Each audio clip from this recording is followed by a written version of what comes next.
Good evening, everyone. My name is Tina Sursted, and I'm a member of the League of Women Voters, Dakota County, and its Voter Service Chair. I would like to welcome you to the Candidate Forum this evening. A couple of housekeeping items.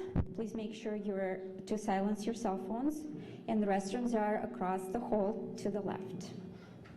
If you wish to submit a question to the candidates, you may do so on the cards that our ushers will be handing out.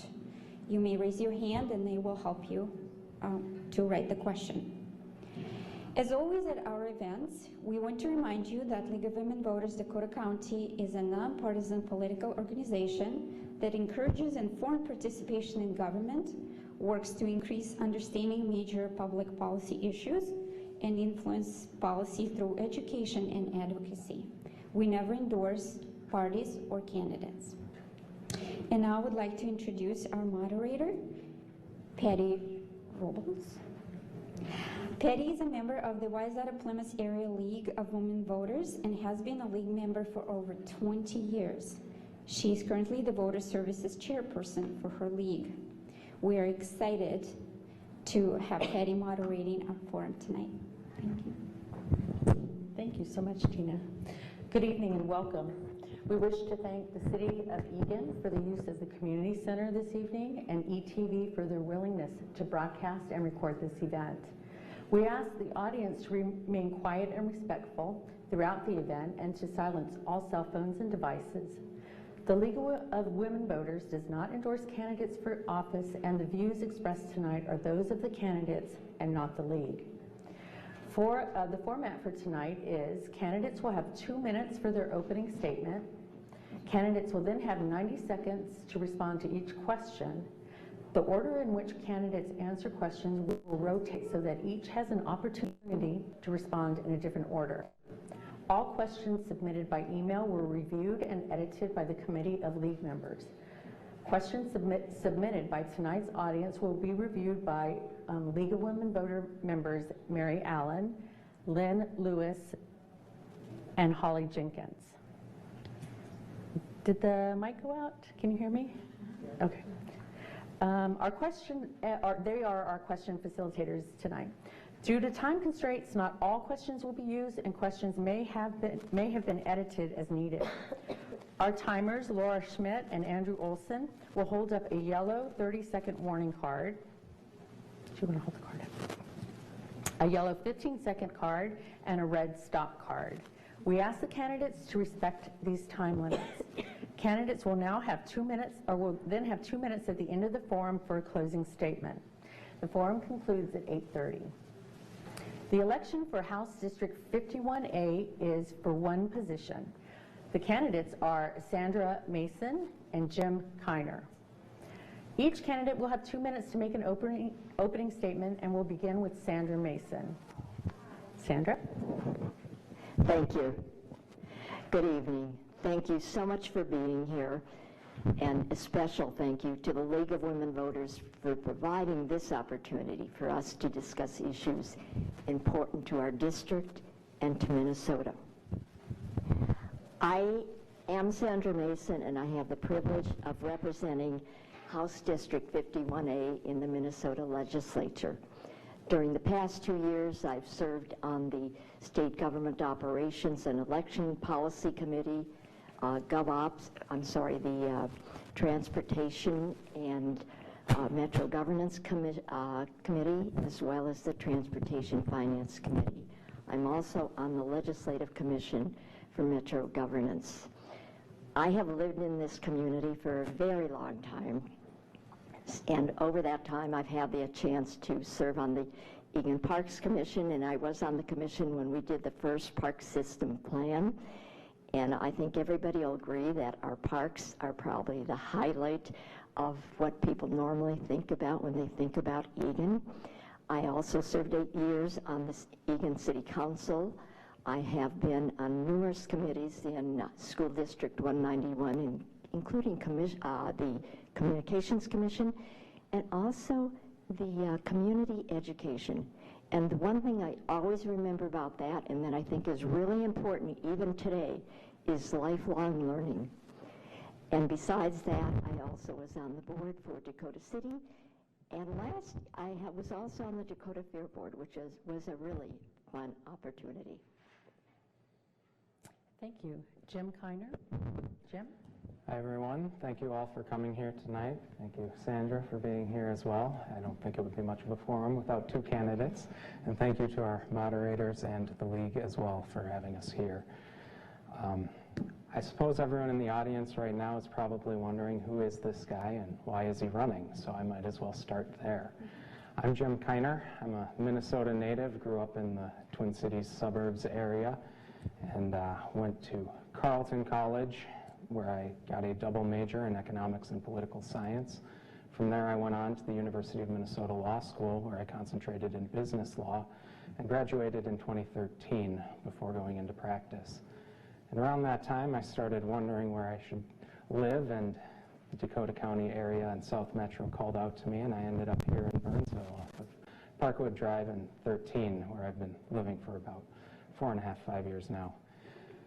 And why I'm running is because I'm pretty sick and tired of picking up a newspaper and seeing a bunch of politicians who just want to throw mud at each other, blame each other for problems, blame each other for the dysfunction in the government, and send out fundraising emails because nothing ever seems to get done, instead of actually sitting down together to solve those problems.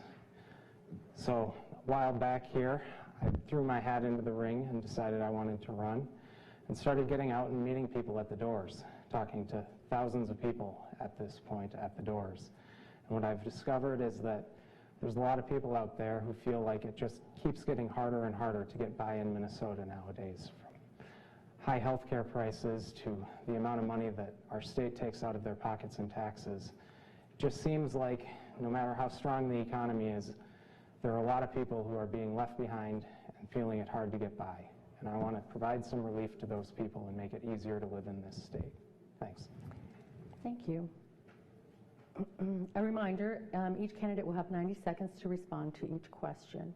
First question goes to Jim Kiner, and the question is, what are your thoughts regarding the continuation of Minnesota's investment in early childhood education? Early childhood education is certainly a very important subject. It's something that I talk to with a lot of parents at doors when they're talking to me and I'm meeting them. It is something that we need to make sure we have adequate funding for in this state, and we certainly do have programs out there available that provide scholarships to families in need and make sure that they have access to it. I think that that's a program that I support and a program that I would like to see continued, because we need to make sure we are targeting scholarships to people in need who have the financial need but not necessarily otherwise the means to get their kids into early education. Yeah. Thank you. I'll Sandra? forfeit the rest of my time. Sandy. Sandra Masin? Thank you. Early education is incredibly important. We know that much of the brain functions for our children actually takes place by the time they're 5 years old. And I have a granddaughter she's going to turn 8 in November. And she has been in daycare, and she's now going into, she is in first grade. But I have just been absolutely astounded at what this child knows and can do. I mean, she reads to me, and she knows the bigger words, or she knows how to sound them out. And again, this is a child that is going into first grade, and she's had the benefit of the early daycare. She happened to be in a Spanish immersion program during daycare. And we are in a global economy. It's important for all of our children to have that type of education going in. Thank you. The next question is, how would you balance energy needs with environmental concerns? And would you support Minnesota establishing its own climate policies regardless of national actions? And we'll hear from Sandra Masin first. Would you repeat the question one more time? Sure. How would you balance energy needs with environmental concerns? And would you support Minnesota establishing its own climate policies regardless of national actions? First of all, I believe in the climate change, so I think it's incredibly important that we do what we can to mitigate the use of fossil fuels. I mean, in my mind, there is no question, and I think we're seeing some of the damage because it's taken us so long to make strides with this. The benefit to Minnesota in particular is the fact that wind and solar energy really benefits us, and it's also a big deal for us for people to have jobs in that field. So I think we've done a lot, and I expect Minnesota to be a leader in that area, as it is in many other areas. Thank you. Jim Kiner? I think that it's very important that we make sure we have affordable energy and affordable electricity in this state. Electricity bills are one of the main expenses that people have talked to me about at the doors. They've expressed concern that if we have too strenuous of activity in our state to push boondoggles and policies that are taking things too far, they're concerned that their energy bills will go up. And especially when I'm talking to people with a fixed income, that hurts. Every little bit where your income stays the same but your expenses go up, that is painful for people. And I think that Minnesota currently does a pretty good job in keeping a good balance between that. We promote clean energy, we promote solar energy here. We allow people to opt into the system where you are deciding for yourself if this is something you can afford and if this is something that you're going to promote by spending your own money in order to promote solar energy and renewable energy in your electricity bill. And I think that's a good policy because most Minnesotans get it. Most Minnesotans know that we need to protect our environment and we need to have active policies in order to keep our economy running cleanly. And so if we give options to consumers, they're going to exercise those options in order to keep our environment clean. And I think that's a good policy. Thank you. Thank you. The next question is, explain your position on health insurance coverage for pre-existing conditions. Jim Kiner? Health insurance is definitely the single most important issue. I hear it at more than half of the doors I talk with people at.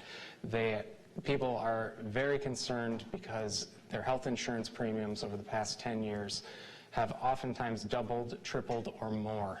And people need relief from high health insurance premiums in this state. But I also talk to a lot of people who are concerned because there's a lot of rhetoric out there saying Republicans want to take away your health care. Republicans want to throw grandma on the street and say that she shouldn't be able to buy this same insurance that she has now. Republicans want to take away your protections, and that's simply not true. What we need to do is we need to find new solutions that are going to lower health care premiums for people, including the one that the Republican legislature passed last year, reinsurance, which has brought down last year the health insurance premiums 20% from what they would have been, and next year it's projected to bring down health insurance premiums 10% more. And that's a good program. That's a proven program that has reduced people's premiums and brought relief to people in need in this state. So what we need to do is bolster the working programs that we have in order to make sure that we are getting relief to consumers and health insurance purchasers in this state. And that's the main thing that I am looking at moving forward, is how can we keep the protections we have while lowering premiums. Thanks. Thank you. Sandra Masin. As the gentleman said, health care is the biggest issue out there right now. And many people are afraid of losing coverage. And many people are afraid, especially if they're at the age of 26 and they're going off their parents' policy. That is a big deal, folks. One thing to remember, we are the only industrialized country that really does not do anything to provide coverage for our people. That, to me, is wrong. We're wasting incredible amounts of money for health insurance that really doesn't give people health care access. So when I first got in the legislature, many of us formed a committee trying to figure out how to make a difference. What we've came up with in the short term at any rate is the universal coverage, or the Minnesota plan, and I have signed on to the Minnesota plan many times. It's a plan that will give you coverage that most insurances don't even cover. Sometimes they don't cover your eyesight. And I was talking to a friend recently. She told me how much she paid for her hearing aid. Her insurance doesn't cover a hearing aid. I mean, that should be pretty basic, folks. So we need something that is going to get our population safe, affordable coverage, and to me, we should be doing some major reform. And as I said, I've already said my position on that. Thank you. Just as a reminder, if you have a question you'd like submitted, if you'll hold it up, one of the league members will come by and pick it up and bring it up here for us. Thank you. Our next question is we're going to start with Sandra Masin, and here's the question. To maintain high-quality roads and bridges throughout the state, do you support an increase in the gas tax? Why or why not? Or do you have, in addition, do you have another proposal to provide stable funding for infrastructure? I do support the gas tax. When I first ran in 2006, I said I wanted 10 cents raise. And the best we could do the following year was to get a nickel. That was the last time the gas tax was raised. This is a dedicated tax, and most people want accountability. This is one way of doing it. Now, we know that we're having electric cars, so maybe that may not be the way we're going to afford some of the funding in the future, but right now it is doing well. We need to do the best with what we can. So yes, indeed. And I had do I still have time? At the state fair, I was talking with a gentleman about the gas tax, and he thought it was way too high. And I'm thinking, this man has not been to California or several other states along the coast where it's way, way high. When I explained to him why the gas tax is so important versus not raising it, he said he was okay if we could find a way to prevent the oil companies from raising it to 10, 20 cents, etc. And maybe that should be something that we look at, especially the subsidies that we give to these oil companies. Thank you. Jim Kiner. All right, I will start out by saying I have signed the Taxpayer Protection Pledge. I will oppose tax increases on Minnesotans. I do not believe that a gas tax is the proper way to go about raising the money for our infrastructure in this state. What I propose instead is that we should dedicate the auto parts sales tax. It is an existing tax that is out there already. We don't need to find additional sources of funding in order to pay for our roads and bridges. This is actually an idea that would provide about $250 million a year in dedicated funding for our transportation infrastructure and make sure that we can keep it current without needing to raise taxes on anyone, because Minnesota collects plenty of revenue right now. And the gas tax in particular I want to talk about because it is a regressive tax. It is a tax where the working poor pay a disproportionate sum of that tax. And I don't support raising taxes on the poor to pay for our roads when we have another option, which is to use the revenues that we are already raising to pay for that instead. You know, the working class in Minnesota has it hard enough already. We don't need to raise a gas tax on their backs to pay for our transportation and infrastructure, and that's why I oppose that. Thank you. Thank you. Jim Kiner, you'll be first with this question. Considering the $463 million cut in the fiscal year 2018-2019 Health and Human Services budget, how would you give paid and unpaid caregivers the support they need to provide quality care for seniors? Yeah, that's a very important issue with the cuts that have come down because of the federal funding formulas, and that was something that the Republican legislature actually took steps in the supplemental funding bill to plug that hole and make sure that we would end up providing those funds to healthcare workers. But unfortunately, we have a governor that decided to veto that bill and hurt a lot of healthcare workers. So that's very disappointing that that happened. I think there are plenty of ways that we can come up with that money. We already did in the previous budget. So in fact, that money is actually just sitting there waiting to be reallocated to that when we have another governor who will hopefully sign it next time. Thank you. Thank you. Sandra Masin. Thank you. The previous session, I was on the Aging and Long-Term Care Committee. At that point, we knew that the caregivers were having problems with the compensation. And in my opinion, the biggest disappointment both last year and this year is the fact that we did not get the raises for the home health care aides. That to me is unforgivable. When you're talking with people, I was talking to a woman, for instance, who has a child with autism. She is finding it incredibly difficult to find somebody that's reliable. She said she's tried using high school kids, but some of the high school students don't want to actually play with their child. They're too involved with their cell phone. So that's a problem. And the fact is these home health care workers make it possible for people to stay in their homes, which is where everyone wants to be. There's more than one woman that lives for agencies that provide the work.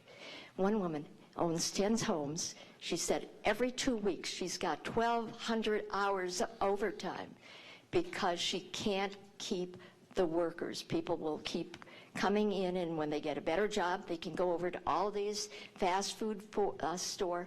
They can make $13, $14 an hour and not have the mental or physical stress. This is wrong. Thank you, Sandra. Jim Kiner, you get the next question. How can schools be made safer from gun violence? There are a lot of ways. One of the most important ways is that we can make sure that schools have secure entrances. We have to make sure that all the doors to the outside of a school actually have locks on them. That's not always the case. It's also important that schools have controlled entrances so that all visitors are coming through one area where security can be present to make sure that the people who are coming in are going to be the right people who are there for the right reasons. Those are some of the major ways that we can do it. And when we look at our school infrastructure, there are also more minor ways such as looking at securing the doors to classrooms, making sure that those are fortified and not able to be easily breached.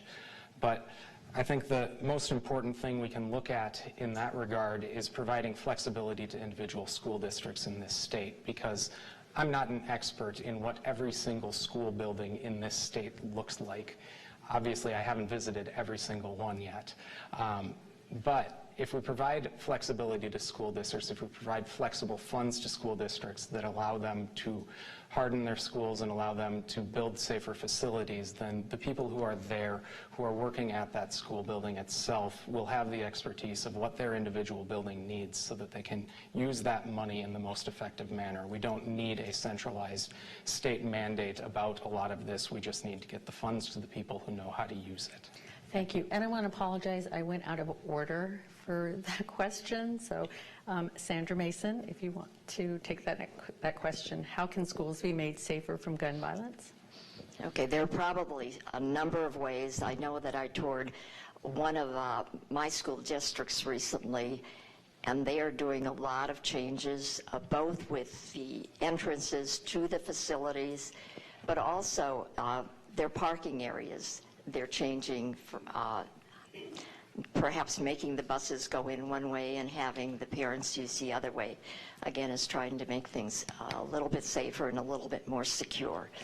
I think the other thing that we also need to be thinking about is that we need to be spending more money on mental health issues, and having mental health people in our schools is also something that we need to be doing.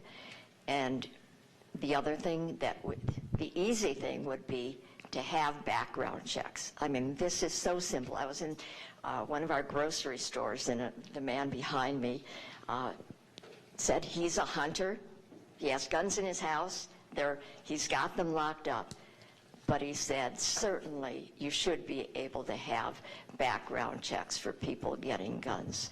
So those would be some of the easy ways that we need to have, looking at the secure place for our kids. Because our schools, nobody should have to worry about the safety of their child when they're in our schools.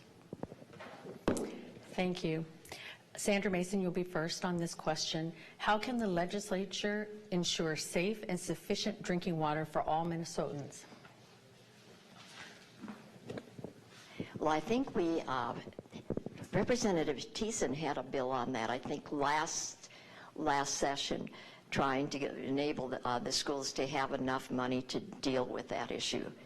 And I can tell you I've been to national conferences where I've had a chance to talk to people from Flint, Michigan, and particularly the pediatrician that seems to be the main person speaking about this.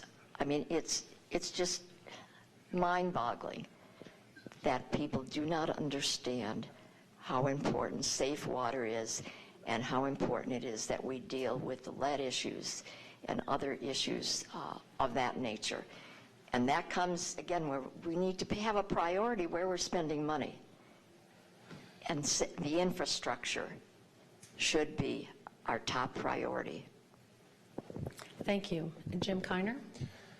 This is actually a topic I could speak at length about in my practice. I've worked a few environmental cases, so I will try to be brief about it instead. I think every Minnesotan understands the importance of safe drinking water, clean drinking water, and we understand that no one wants to be drinking dirty water in this state. And we've got a lot of regulations right now that dedicate to the Minnesota Department of Health and the Minnesota Pollution Control Agency authority to oversee our drinking water and oversee industrial centers and companies in this state who could potentially be spilling chemicals into our water. And I think they do a very good job making sure that those high standards are adhered to in this state. We need to make sure they continue to do that job effectively and make sure that they continue to provide, that we continue to have safe drinking water. You know, as technology gets better and better, we learn more and more about what exactly is in our water at smaller and smaller concentrations. And it's becoming very clear that at times we haven't been as protective of our water as we should be.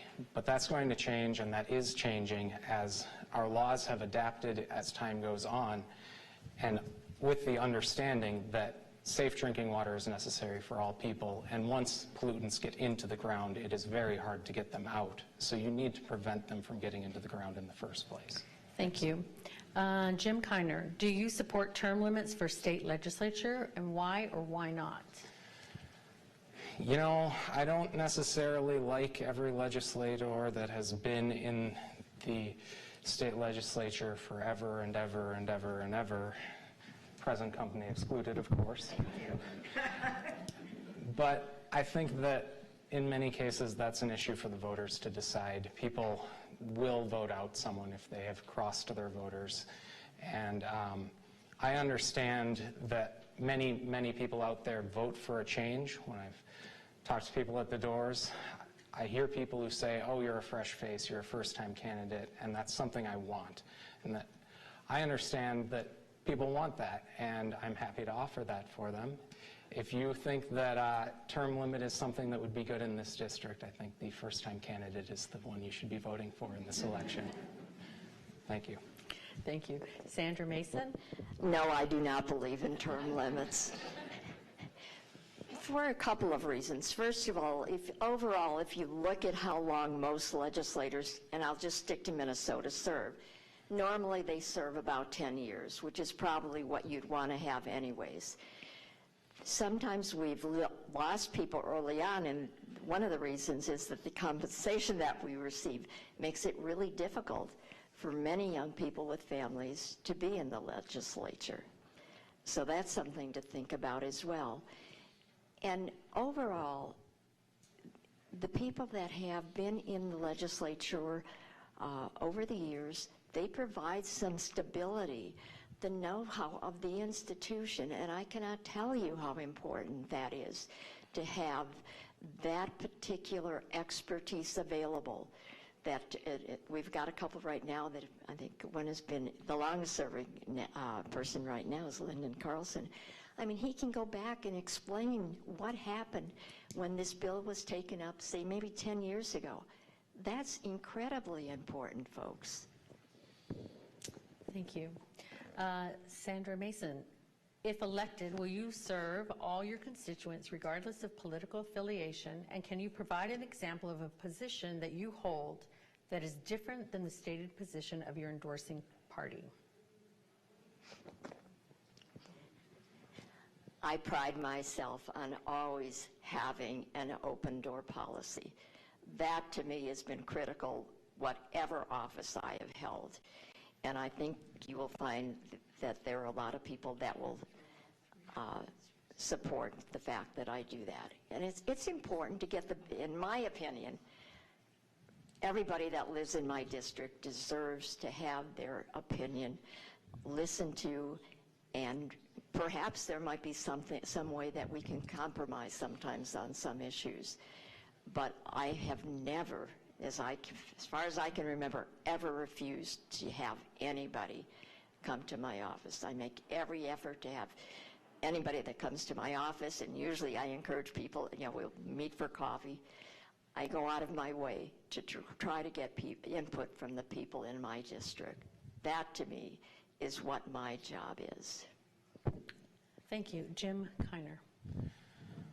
Well, if elected, I will certainly represent every single person in this district. I will listen to all concerns from all comers. It is incredibly important that we have representation in this state that listens to people, that is active and meeting with people in order to understand what local concerns are out there. That's one of the benefits of having such a large state legislature in this state, where each person has a number of constituents, in about the 36,000 range.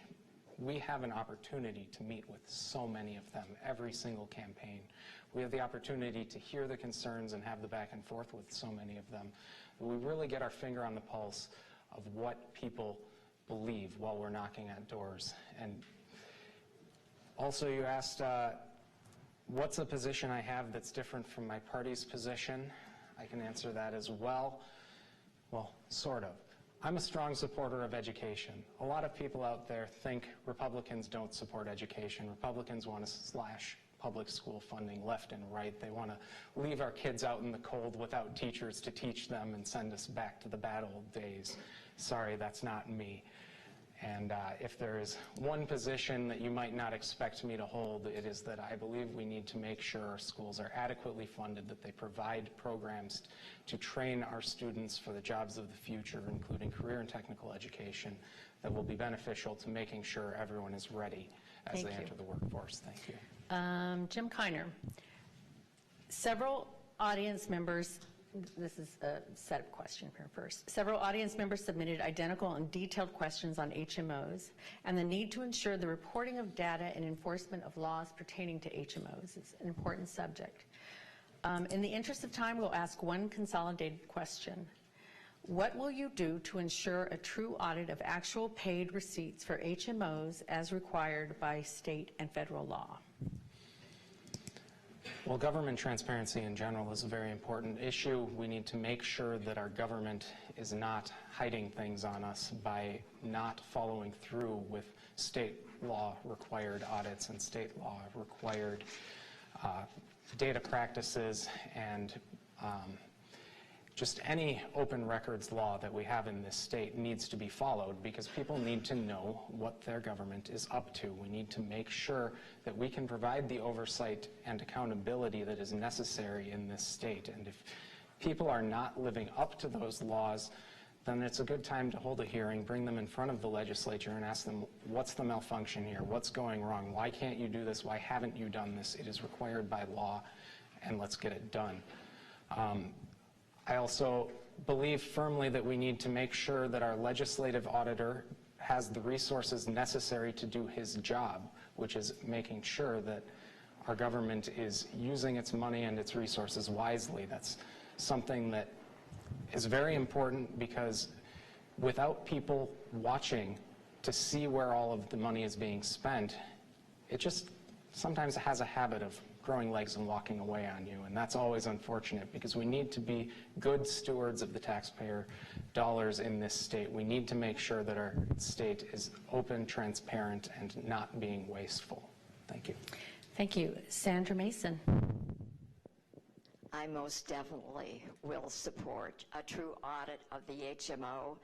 Again, that is something that I have been working on for quite a long time. And for those of you who may not know the history, originally there was supposed to be an audit, and before the first one was done, somehow it never took place, and the person that actually did the report on that was let go from the department. So things have been, there's been a lot of peculiar things happening to that. We need to go through, get that true audit done. I can tell you when I did serve on the Health and Human Service in the previous session, I definitely was supporting it at that point. And I remember one of my Republican colleagues, a new one, said, well, he needs to go back to his constituents to see if that's necessary.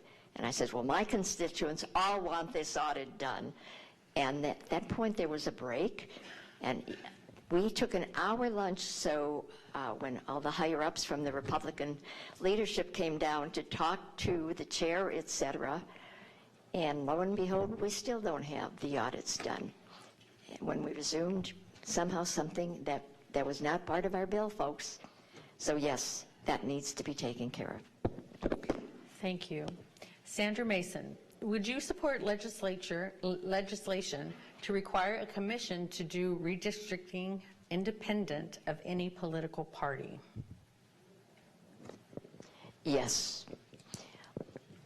And I know in the past, a number of the redistrictings that we've been having, it's been through the courts. But yes, I can see if we can put together an independent committee, it would make life probably much simpler for the legislature, for one, and I think it's really important that people have a feeling that the districts are done appropriately and that it is not done for political reasons. Thank you. Jim Kiner. I think it's important that our districts reflect communities, that our districts be organized in compact manners so that we're not splitting apart towns, we're not drawing gargantuan strips and strange shapes in our districts. I think it's important that we have compact districts that people really can have a chance to get to know their local representative who actually lives in the area, lives nearby, and whether that be accomplished through an independent commission, through the courts, or through the legislature, I just think it's incredibly important that we don't end up with a process where people are manipulating the shapes in order to get results. That's something everyone wants to avoid. What we want in our districts is to allow people to have a voice in their representatives, to allow people to have competitive districts where possible, and to keep communities together where possible so that you're not, mashing together a bunch of people from across a bunch of different towns who don't share the same issues. You want to have your school districts and your legislative districts roughly in line so you're not lumping 8 different school districts into one legislative district. So I'm less concerned with how the process is done and more concerned about what the outcome is, because we need to have fair districts and compact districts. Thank you. Thank you. Jim Kiner. It would seem that the audience feels that they need a little more information in the answer on the pre-existing conditions question. So I think it's the HMO, but let me go back to that question here. So here's the question. If you could be more specific, I think that's what the audience is looking for. Explain your position on health insurance coverage for pre-existing conditions.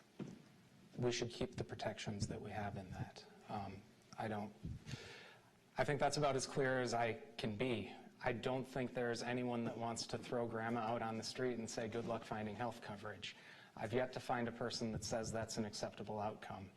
whether it be a Republican or a Democrat. We need to make sure that we are protecting people and delivering positive health care results in this state. It's just what we need to really do, even more than that, is get health insurance premiums down. So I'm looking for solutions that are going to bring down the cost of health care while maintaining all of the protections that we currently have in this state. We need to bolster our reinsurance program and make sure that it is getting even better results than it currently has, because I've talked to people and their insurance premiums tripled, and then they come down by 10, 15, maybe 20%. That's not enough. That's just cold comfort at that point. We need to make sure we're delivering actual results that put money back in people's pocket and stop them from having these harsh burdens. Now, also, I know Sandy brought up in this last discussion her plans for a single-payer system and vastly expanding government authority in this realm. I just want to point out that that is estimated to cost about $36 billion a year. It would more than double the state's budget, and it would require a tax increase of more than $3,000 for every man, woman, and child in this state, and we just can't afford that. Thank you. Thank you. Sandra, Masin. Questions. He had originally started about the pre-existing condition, but totally lost my train of thought here.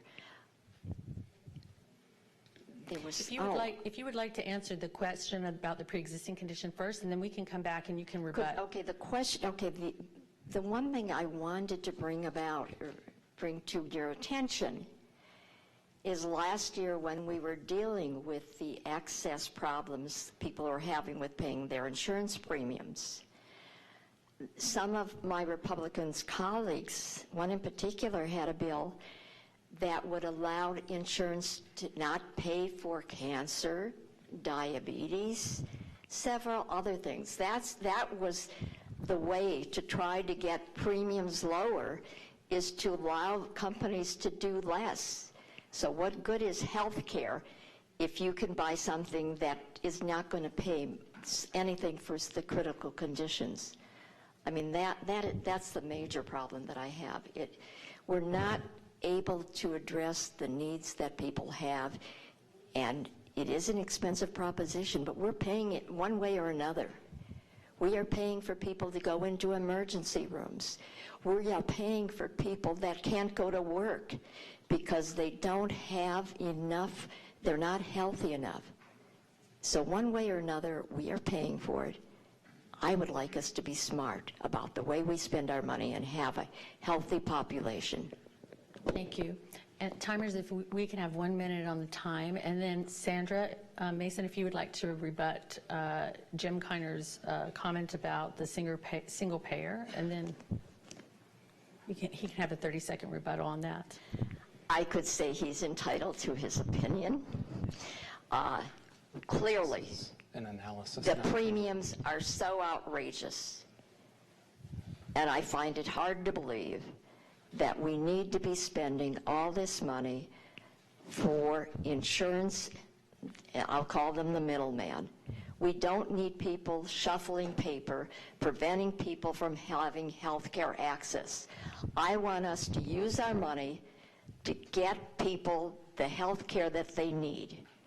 And the single payer is the most efficient way to do that. And again, we are the only industrialized country that makes it so difficult for their people to have access to decent health care. That is not acceptable. Thank you. Jim Kiner, if you'd like 30 seconds. Sure, I'll take it. Because it's not an opinion. This is an impartial analysis of what the bill would actually cost in this state. I know it's nice to promise to get things to people. It's nice to promise a solution, but if you don't look at the numbers, and the numbers are so ugly that even California and Vermont, when they looked at single-payer programs, said we can't afford this. Again, it's a $3,000 tax increase on every man, woman, and child in this state. It is more than $16 billion a year. The program overall would be more than $36 billion, doubling our budget. Thank you. It seems like a very hot issue, and perhaps afterwards people can ask you some more details about your stance on those. Let's start with Sandra Masin on this one.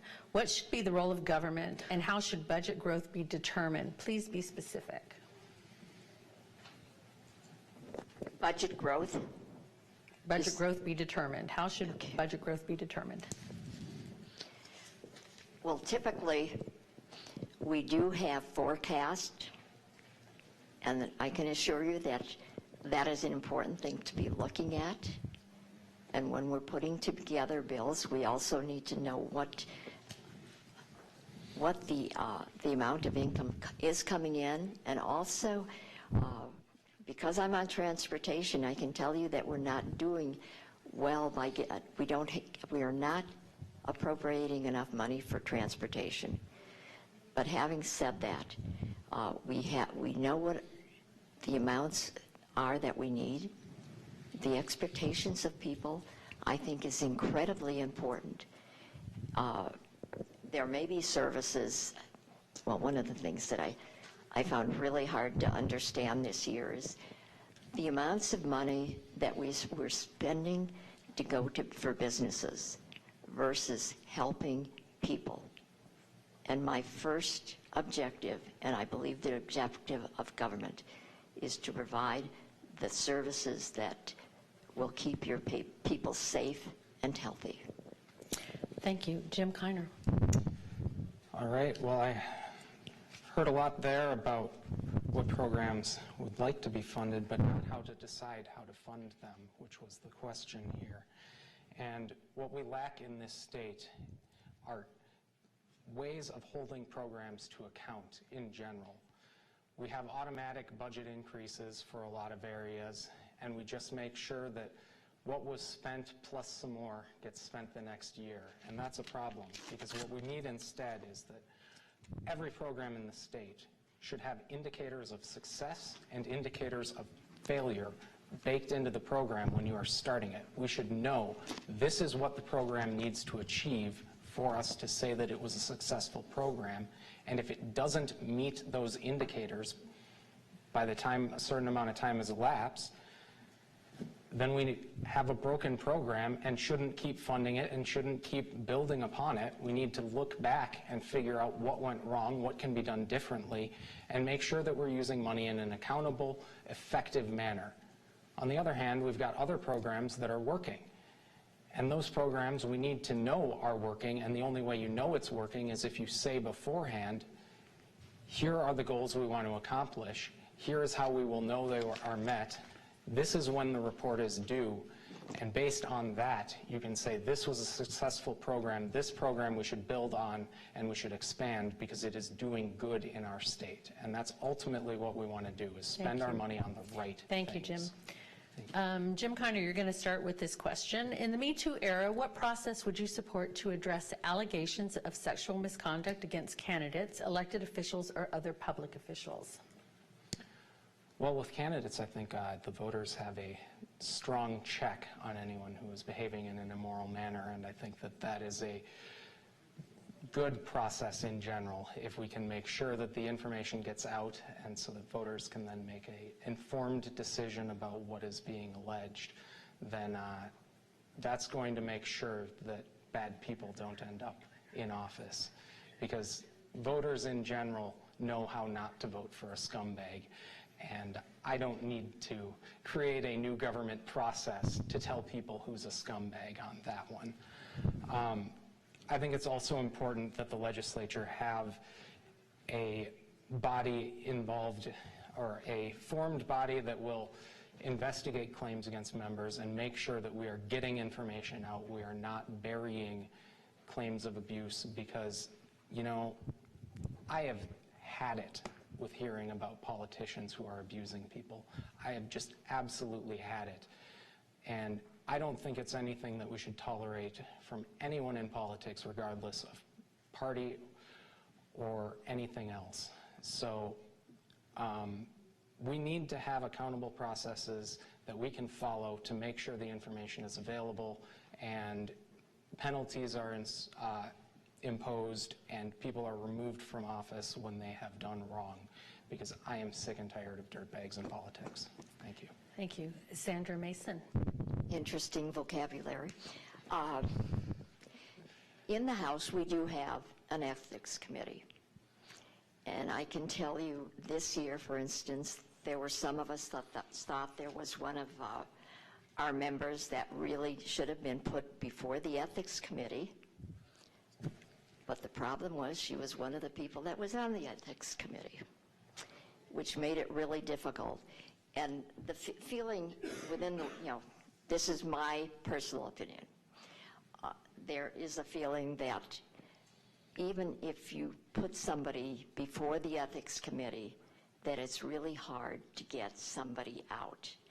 And so the thought after some of the interesting actions of last year was the fact that we should have a separate entity to review the activities and the ethics of the legislature. So that would be something I would be willing to support. Thank you. The next question, Sandra Masin, you'll go first. The state constitution does not support omnibus bills. How will you work to avoid them? Well, the best way would be to have people in the legislature that follow the rules. And I can tell you in the House for the past few years, we have had no rules. And my senator happens to have that 998-page bill with him tonight. That bill should never have passed. According to the Constitution, it should be basically only one topic. And the bills that we saw this year were just terrible. I mean, there was always policy in the finance bills. But the problem is, folks, that when a majority is willing to support their leadership, whatever happens, there are no rules. And as I said, it's basically a free-for-all unless everybody in the body is going to be committed to the rules. And right now, for the past few years, that has not happened. Thank you. Jim Kiner. Well, I think the biggest thing that needs to happen in order to get single subject bills happening again is people need to sit down at the table and negotiate in good faith with each other at the start of the term instead of waiting until the end to place a lot of demands on people. Instead of playing gamesmanship and brinksmanship with your bills, you need to be up front and get the text out early and start negotiating early, because if you leave it all to the end, then everyone just ends up in a high-pressure situation where everything starts getting rolled into one because you don't have enough time to negotiate separately each one, and that's just a problem. We have a problem with procrastination in this state right now. We have a problem with people who don't want to negotiate in good faith. And yes, I will say that that happens on both sides of the aisle quite a bit.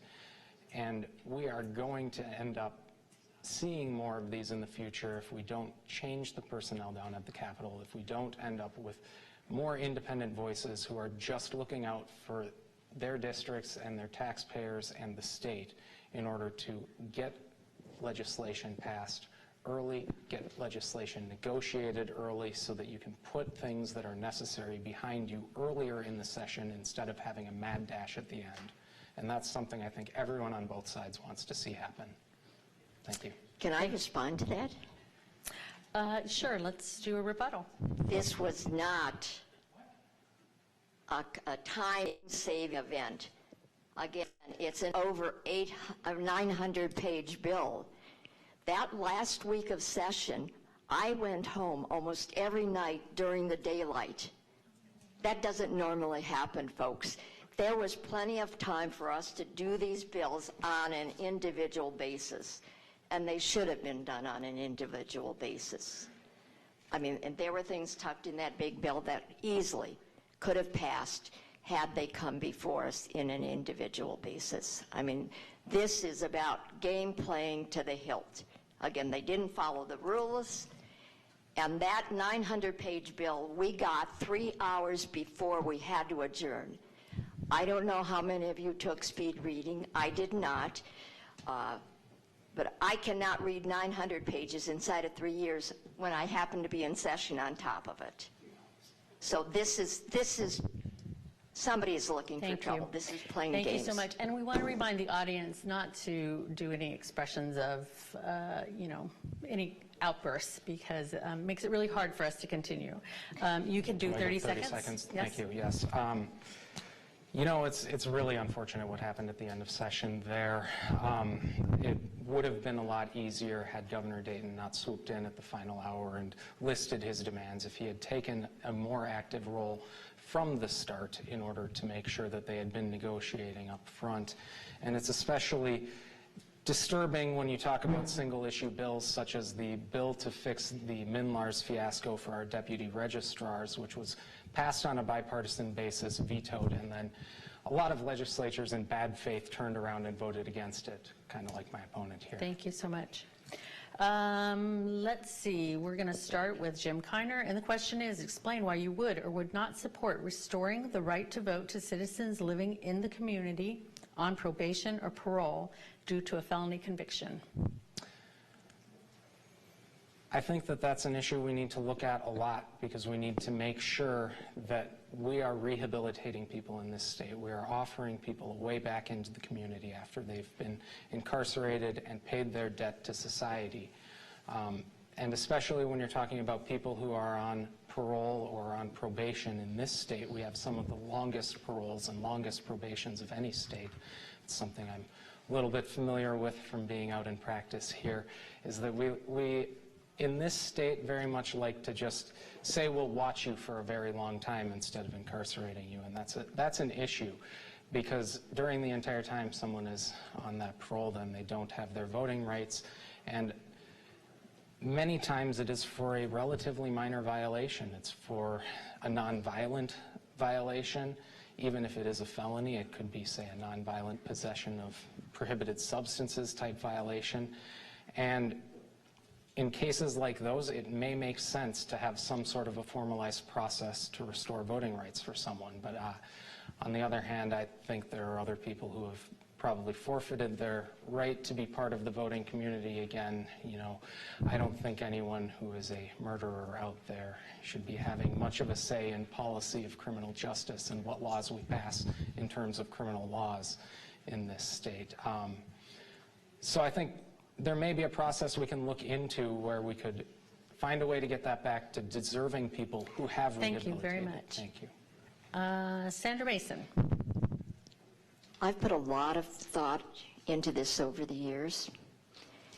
And as a community, I believe we really truly need to think about what punishments we want to put on people. And in my mind, I've come to the conclusion that I don't think we really need to take away people's right to vote.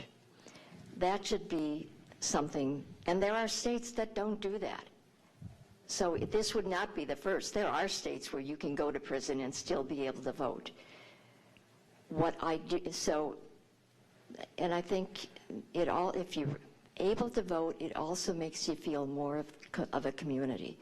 But we have a real problem right now in our society. Even when people are released from prison, it's really hard for them to find a place to live. It's hard for them to find a job. So what is our expectation? Once somebody commits a crime, if they've gone to prison, should that be the end of it, or do we keep on inflicting more punishment forever? And again, I can't answer that, but I think as a community we need to come together and think about this long and hard, because there's a lot of problems we are facing because of the way current things are going. Thank you. Sandra Masin, you'll be first with this question.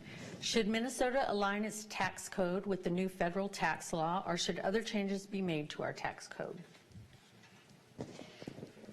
I was not happy with the federal tax law, so obviously I think the Minnesota should do the best it can to make sure that the individuals are protected. As I recall, the president was saying that we need to help businesses. Businesses have been doing fine, folks. Many of the corporate CEOs are getting incredible salaries. They are building up their reserves. So when people are telling me that we need to give more tax breaks to the businesses, I don't understand that. And especially when it meant that they are raising the federal money that we owe. I mean, it makes no sense to me. So I was hoping that in Minnesota we would do the best to protect the individuals. Thank you. Jim Kiner? I believe this question was about should we conform our tax law with the federal one. That's a little bit in the weeds, so I'm going to explain what exactly that means. In Minnesota, we base our state taxes based on some obscure categories of federal code. Federal taxable income is not how we base it. We use federal adjusted gross income. I can see everyone's eyes rolling already. Long story short, in order to make sure that when you fill out your state taxes in Minnesota, you don't have a nightmare of paperwork. There are a bunch of administrative clerical changes that need to happen in our tax code in order to make sure the numbers match, and you can just plop the numbers from your federal form straight onto your state form and be done with it for most things. And so should we have state tax conformity in this state? Absolutely. It's going to be a nightmare of paperwork for everyone if we don't. It is very disappointing that my opponent voted against the tax conformity bill in last session, because if we don't do something almost immediately when the next session starts, you are going to have headache after headache after headache filling out your state taxes next year. And it needs to be done almost immediately because preparation software, accountants, they need to get ready with changes almost immediately so that they're ready by April when people are filling in their taxes. So that is definitely one of the first things we're going to have to pass in the next session. Thank you. Thank you. And Jim Kiner, you're first with this question. Could you explain your views of extra governmental agencies like the Met Council or U of M trustees? Sure. I will start with the Met Council, which is one of the, and in fact, the only regional planning commission that has taxing authority but does not have elected officials on it in this country. We have a special carve-out under federal law that a few of our congressmen are trying to get rid of, and at least require a few elected representatives here. Because in my view, the Met Council is a necessary organization to the extent it does things like make sure sewers connect at the edges of jurisdictions and counties and towns, and makes sure that we have roads that connect and power lines that connect and all of these other good things. But it has gotten so big and has taken so much authority with its taxing power, its unelected officials, that it has started doing planning that is really more appropriate for local city councils and local towns to be doing instead of the Met Council. So I would like to see some Met Council reform. I would like to see the Met Council held more accountable in this state to local individuals and have to pay more attention to the needs of local communities instead of coming in as the heavy hand of the state government and forcing local communities to make changes to their zoning, to their buildings, and taking a bunch of taxes without ever having been elected in the first place. Thank you. Thank you. Sandra Masin. Thank you. I have some definite opinions on the Met Council since I served on the Eagan City Council. I do believe the Met Council is necessary for planning. That's an incredibly important part that it does. But I also believe that the Met Council should be more accountable to the region that it is supposed to be taking care of. And the fact that the governor is able to appoint people, how would I put it, does not make me happy. Current governor, and I love the people on the Met Council right now. They're doing, it's not particular governor, it's not the particular people, but it is the point that if you're on a city council And it's a regional, this is a regional agency. It should be accountable to the people, the elected officials of that region. Thank you. The next question, we'll start with Sandra Masin. What programs and/or policies would you support to prepare the workforce for 21st century jobs?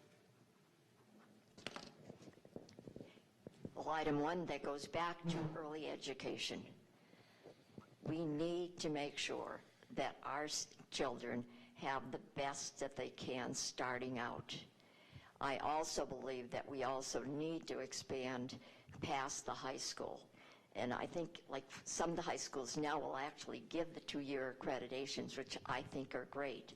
And certainly some of the schools are making college credits available. That's helpful as well. But the fact that our students are going into such incredible debt after they leave high school is not acceptable. So that is something that we really have to focus on. And we should have been focusing on it like this year. Literally, there was nothing for higher ed this year. Imagine that.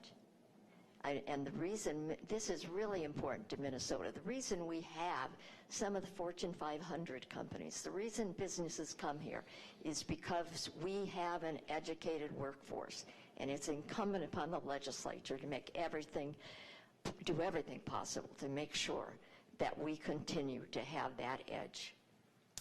Thank you. Jim Kiner? Yeah, there are a lot of programs that we can work on in this state to make sure we are expanding them and making sure they fit the needs of future workers in this state. Right now in this state, we have a program called Post-Secondary Enrollment Options. It allows people currently, if you are in the top portion of your class in high school, access to colleges and universities in order to take college classes while you were in high school, using the money that the state provides for education. Well, I look at this program and I say, but it's not just the people in the top of the class who need training for the future. What are we doing to provide opportunities for people who are in maybe the lower portion of the class who still need to find a fruitful career when they get into the workforce and after they graduate? What are we doing to help them get their training? And I think it makes perfect sense to expand the PSEO program to allow people to use that for career and technical education, to go off and learn how to weld, go off and learn how to work on automotives, go off and learn any of these blue-collar jobs in this state that actually pay really well right now, because there aren't a whole lot of people who are looking to become plumbers, welders, automotive, painting experts. Let's expand that program and let people use that to get education in careers and go directly into the workforce after they've graduated. That'll help. Thank you. Jim Kiner, you're first. Will you accept funds from PACs and or lobbyists? Why or why not? I haven't accepted very much from them. Let's put it this way. It's less than $1,000. It's negligible. I think it was actually the small amount I got was below the reporting requirement even for it. I don't have anything against them. If they want to send me a check, I'll take a check from anyone who wants to send it. Everyone in the audience, there's a wonderful program in this state that allows you to get a refund for the first $50 that you donate to a candidate in this state. I would encourage everyone to use it to the candidate that they think is most qualified for this position, whose views align with them. I think that it should be me, but I'm biased. What can I say? On the other hand, I'm not going to be wheeling and dealing and giving special favors to any PACs. I'm not going to be allowing PACs to influence what I think is right. The only donation I got from one was from a PAC that I agreed with anyway, frankly. So I think that adequately answers the question. You can look up my finance filings if you have any questions about where my money has come from. It's been small donors in almost exclusively. Thank you. Thank you. Sandra Masin. Yes, I do take money from PACs. I think in Minnesota, because we have the campaign finance restrictions, it makes it almost impossible for anybody to really give you enough money to that might impact your vote. It's just not going, yeah, I just don't take, I don't get enough money that it would make it something that you would really think about changing your vote, which I probably wouldn't do anyways. The only thing I have never done is, from my days on the city council, I would never take money from developers because I knew my votes would be, there were votes that might have some degree of controversy. So that's a restriction I have, is no developers. Thank you. First question goes to Sandra Masin, and this is our second to our last question. I think we'll have time for one more. Regulating nursing homes and elder care facilities is the responsibility of the Minnesota Department of Health. The Star Tribune reported on many violations in these facilities due to lack of adequate oversight by the Department of Health. What would you promote? What would prompt you to ask federal authorities to inspect and intervene in Minnesota to correct our failure to uphold patient care standards? I'm not sure this will answer your question, but there was a work group that dealt with that issue. There were recommendations that came forward. They were in a bill, and that is one of the bills that never made it to the floor. There are 3 bills this year that I call them life and death bills, that I think would have easily passed our legislature. They never made it to the floor. One was a hands-free bill. That's the one having to do with cell phones. Everybody has a story about being on a freeway with somebody holding the cell phone in their, to their ear. The other one is the having to do with the elder abuse. I mean, how could you not want to get that solved as quickly as possible? So again, I would encourage you to go ask Speaker Dowd why that bill never made it to the floor. And the other one, as I said, was inhumane, is that we didn't do the raise for the home health care aides.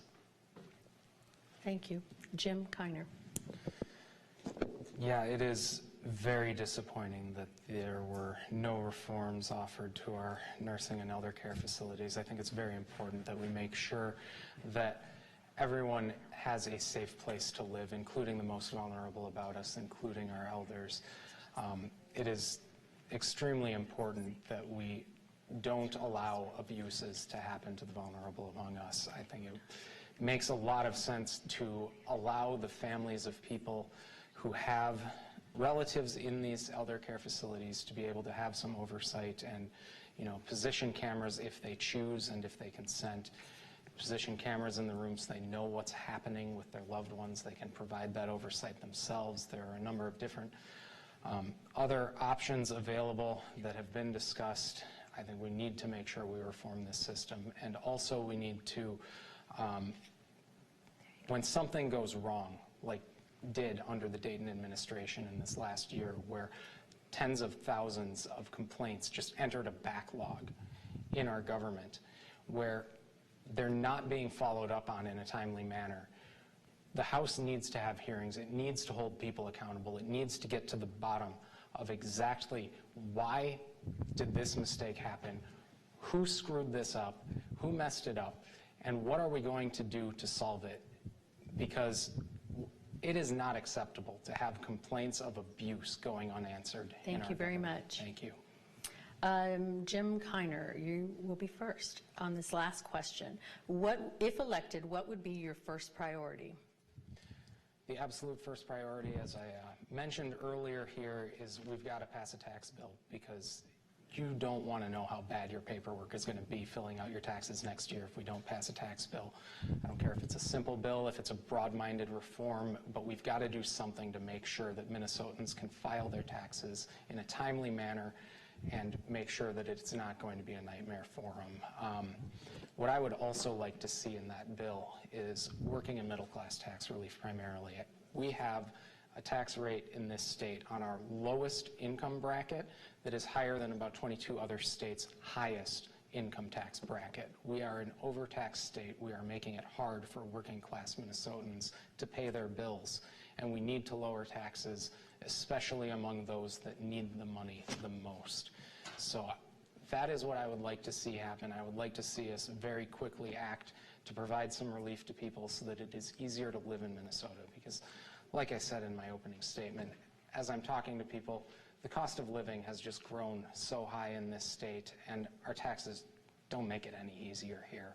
So let's make it easier to live in this state for a change. Let's make this state someplace where people want to be raising families instead of wanting to run away as soon as they retire to a lower tax state. Thank you. Thank you. Sandra Masin.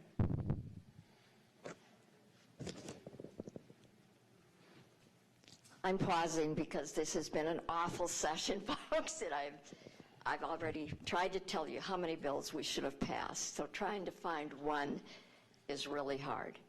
I still believe that getting the raise for those home health care aides is critical. I mean, these are people that absolutely need somebody to help get them out of bed. These are the most vulnerable. That has to be taken care of. Certainly the tax, yeah, we need to deal with the tax issue early on, or we're going to have people crawling all over the building because they're going to be so upset. No question about that. But how would I put this? It's really hard to pick one. As I said, all of these issues, I'm on transportation, folks. We need a comprehensive transportation bill.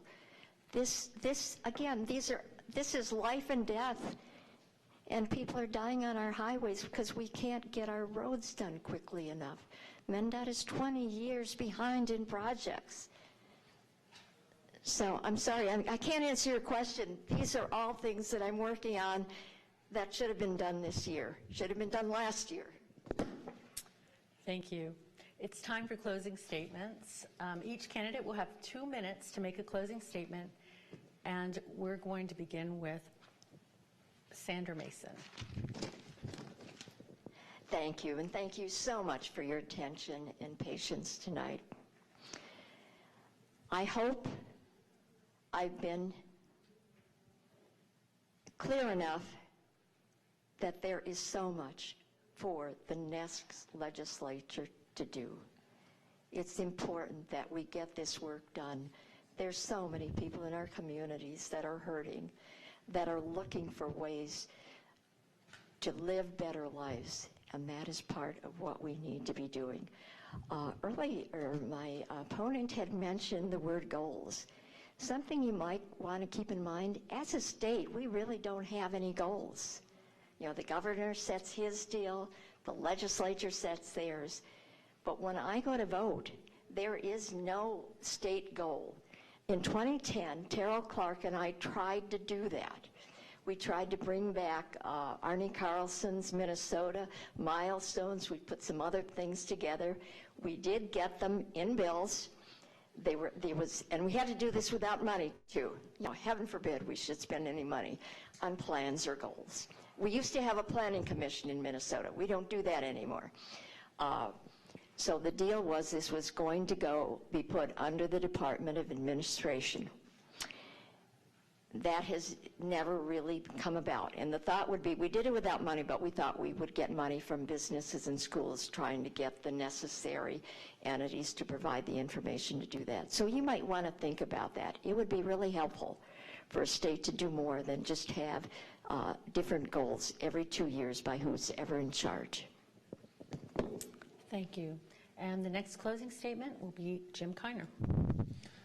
Thank you all for coming here. Thank you again for hosting. And thank you again, Sandra, for being here and making this forum possible so that we can get our messages out and let people know what the contrasts are in this election, because this is an important election. This is an election that is about whether or not you want Minnesota to be a more affordable, easier state to live in. And I've said it over and over throughout this debate that people out there in the working and middle class are hurting. They're feeling like the economy is strong, but its benefits aren't coming down to them. They feel like their expenses are getting higher and higher. Their health care is more and more outrageous. Their taxes don't make it any easier. And we need to get some relief out there to the middle class and to the working Minnesotans who are just struggling to get by right now. Even with this strong economy, it's not easy being middle class in this state. And I want to work on all of the issues that will make your lives easier. I want to bring your health care premiums down. I want to bring your tax burden down. I want to make sure that this state is working for you so that you feel comfortable in this state and you can feel empowered to go out and make that purchase of your first home, so that you feel empowered to start your family instead of delaying it because you're not sure how you're going to afford those diapers. I want to make sure that this is a good state for all Minnesotans to live in, to work in, to raise their families in, and that's why I'm asking for your vote today. Thank you. Thank you. Please join me in thanking the candidates for their time.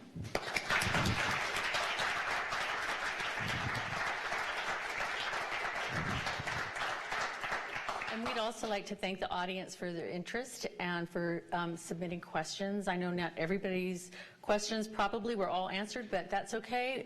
Take some time to talk to the candidates and find out where they stand on issues that are important to you.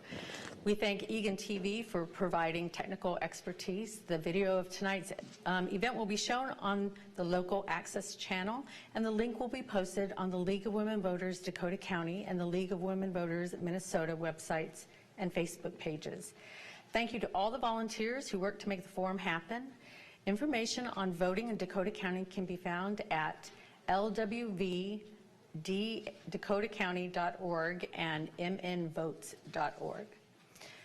Don't forget, the big day is Tuesday, November 6th for Election Day, General Election Day, and early voting starts this Friday on September 21st through November 5th for absentee and early voting. So thank you so much and good night.